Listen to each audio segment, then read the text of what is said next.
바람의 머신러닝 69번째 시간입니다.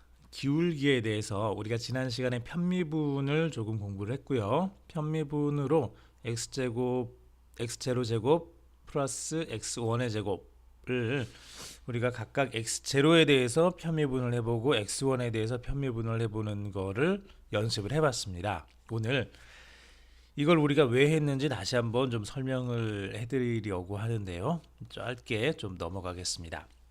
자, 아래쪽에 보면은 지금 이 그림을 그린 그 코드가 여기 지금 들어 있습니다. 그래서 여러분들이 GitHub 이벤티아 이쪽으로 들어가시면은 여기까지만 까만색으로 이렇게 채워서 들어가시면은 이제 여러 가지 선택할 수 있는 게 있을 거고요. 거기서 딥러닝 오픈 렉처를 치시면 됩니다. 그러면은 화면에 뭐가 쭉 나올 거고 거기서 numerical differential.ipynb 파이썬이죠. 파이썬인데 파이썬 노트북 주피터 노트북 그 파일명입니다. 이거를 여러분들이 클릭하시면은 화면상에서 지금 여러분들이 보고 있는 이 그림이 어떻게 만들어졌는지 이 소스들을 다 확인을 할 수가 있습니다. 그렇게 좀 확인을 해주시면 될 것 같고요. 이 시간에는 이 파이썬 소스에 대해서 설명해 드리지는 않을 거고요.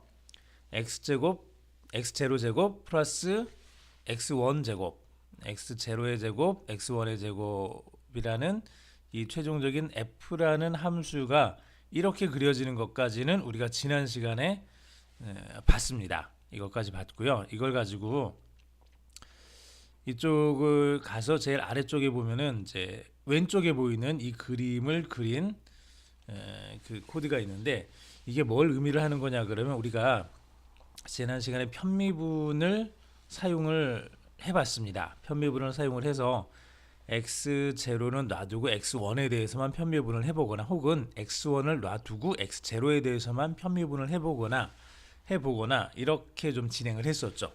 자, 이렇게 진행을 했었는데 이렇게 진행을 한 이유가 뭐냐 그러면은 지금 이 모든 점에 있어서 이쪽을 x0라고 하겠습니다. 편의상 x0가 마이너스 3에서 3까지 x1이 마이너스 3에서 3까지 즉 x0의 어떤 값과 x1의 어떤 값은 항상 존재하죠. 마이너스 3일 때 마이너스 3이 있을 거고 마이너스 3일 때 마이너스 2도 있고 마이너스 3일 때 마이너스 1도 있고 0, 1, 2, 3 다 이렇게 존재합니다. 이런 식으로 이제 바둑판처럼 이렇게 존재하게 되는데 이 각각의 모든 점에서 기울기 값을 구해보자는 거예요. 우리는 지금까지 y equal x 제곱이라고 하는 이 평면상에 있는 2차 함수, 3차 함수 혹은 어떤 함수의 방정식에 대해서만 기울기 값을 구해봤습니다. 기울기를 구할 때 이 f라는 함수를 우리가 미분해서 fx라는 그 함수를 미분을 해서 x가 0일 때 기울기, x가 1일 때 기울기 이런 거를 찾을 수가 있었죠. 마찬가지로 똑같이 x0, x1 두 개의 독립 변수가 있는 겁니다. 두 개의 x가 있는 거죠. 두 개의 변수가 있는 거고 그때의 기울기 값도 우리가 마찬가지로 이런 식으로 편미분이라는 걸 사용을 해서 찾아낼 수가 있다는 얘기예요. 그러면은 이 기울기 값을 여러분들이 화면에 쭉 보고 있는 것처럼 0이 되는 지점은 여기 x0가 x1이 둘 다 0일 때는 가장 이 밑바닥에 있겠죠. 그거 말고 나머지는 가면 갈수록 점점 더 위로 이렇게 올라가는 이런 모습으로 이제 그려지게 될 겁니다. 자, 그걸 표시한 게 바로 이 그림입니다. 왼쪽에 있는 그림. 이 화살표의 길이 자체가 하나의 그 기울기라고 이제 생각을 하시면 될 것 같아요. 화살표의 크기가 기울기고요. 저 화살표의 방향이 보다 더 작은 점으로 가는 그런 방향을 나타냅니다. 즉, 이 화살표를 보면은 바깥쪽에서 안쪽으로 이렇게 모양이 되어 있죠. 모양이 되어 있다는 얘기는 이렇게 화살표 끝 모양이 되어 있다는 얘기는 바깥쪽에서 안쪽으로 들어갈수록 점점 더 숫자가 작아진다는 값이 작아진다는 것을 의미를 합니다. 이쪽에서도 계속해서 이쪽으로 줄어드는 거죠. 자, 이쪽에서도 이렇게 줄어드는 거고 여기서도 계속 이쪽으로 이쪽 방향으로 줄어들게 됩니다. 자, 그래서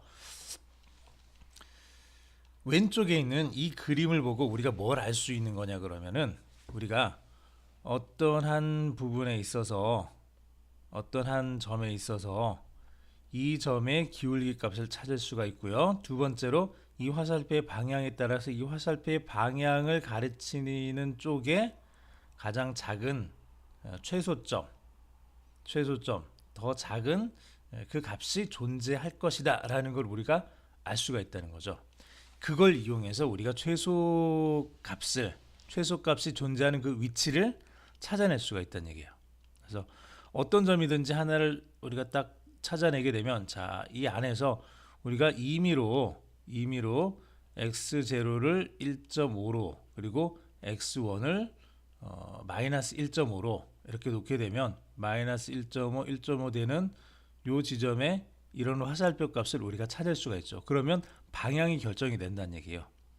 그럼 이쪽 방향이다. 그래서 조금 더 간 다음에 다시 찾아보고 여기에서 또 이쪽이다. 그럼 이쪽 방향으로 가고 계속 왼쪽 위 방향으로 가다 보면은 점점 크기가 작아지다가 어느 순간인가 더 이상 화살표가 없는 그런 지점으로 도착을 하게 됩니다. 이 지점이 지금 여러분들이 보고 있는 것처럼 가장 최소점 x0가 0이고 x1이 0인 x0가 0이고 x1이 0인 이 가장 밑바닥 이 바닥에 해당되는 점이 된다는 거죠. 즉 여기서 우리가 어떤 점을 찾았을 때 x0가 마이너스 1 x1이 1 이라는 점을 우리가 그냥 이미 어떤 점이든지 간에 이렇게 뚝 찾았다 그러면 마이너스 1과 1이라는 점에 대해서 이 값을 찾아보면 요 점에서의 기울기 값을 찾아보면요 편미분을 해서 이게 아래쪽으로 0,0 쪽을 향해서 기울어지고 있다는 것을 우리가 알게 된다는 얘기예요. 그래서 그 방향으로 조금 더 간 다음에 계속해서 기울기를 1.5 마이너스 1.0이라는 이 점으로부터 시작해서 계속 찾다 보면은 계속 서서히 0,0이라고 하는 그 점으로 향해 가게 된다는 거죠. 그 점을 발견할 수 있게 된다는 겁니다. 즉 우리가 그 머신러닝에 대해서 우리가 이전에 손실함수라는 걸 사용을 해봤습니다. 사용을 하면서 이 손실함수가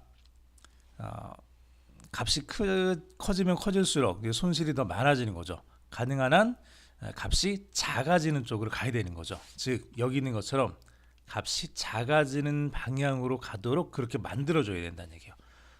즉 손실함수 값을 찾기 위해서 우리가 W 값들을 변경을 해줬습니다. W 값과 B 값들을 변경을 해줬어요.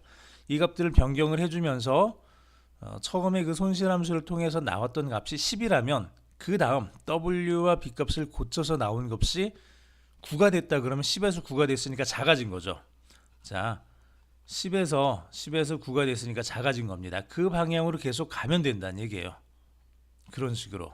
자, 그런 식으로 해서 그 기울기 값들을 찾게 되고 그 기울기 값이 가리키는 방향으로 계속 가다 보면은 결국은 우리가 원하는 어떤 최소값에 도달할 수 있게 된다. 그리고 손실함수를 가장 작게 만드는 W 값과 B 값들을 가지고 우리가 함수를 형성을 하게 되면 거기서 나오는 함수는 우리가 원하는 일을 할 수 있는 바로 그 함수가 된다.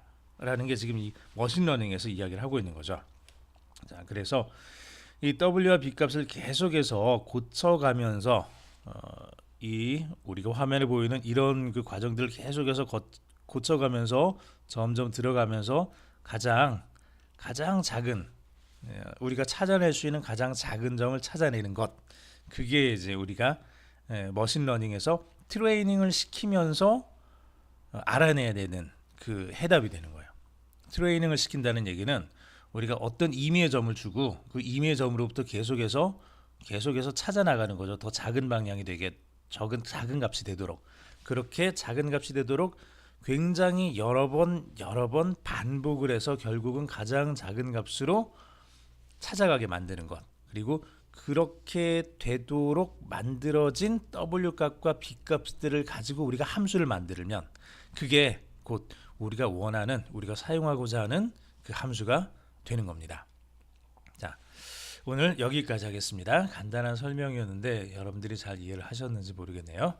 아래쪽에 있는 이 소스는 여러분들이 굳이 보실 필요는 없을 것 같아요. 혹시나 필요해서 두기는 하는데 굳이 보실 필요는 없을 것 같고요. 그냥 이렇게 된다라는 것만 이해만 하고 그냥 넘어가셨으면 좋겠습니다. 오늘 수고하셨습니다.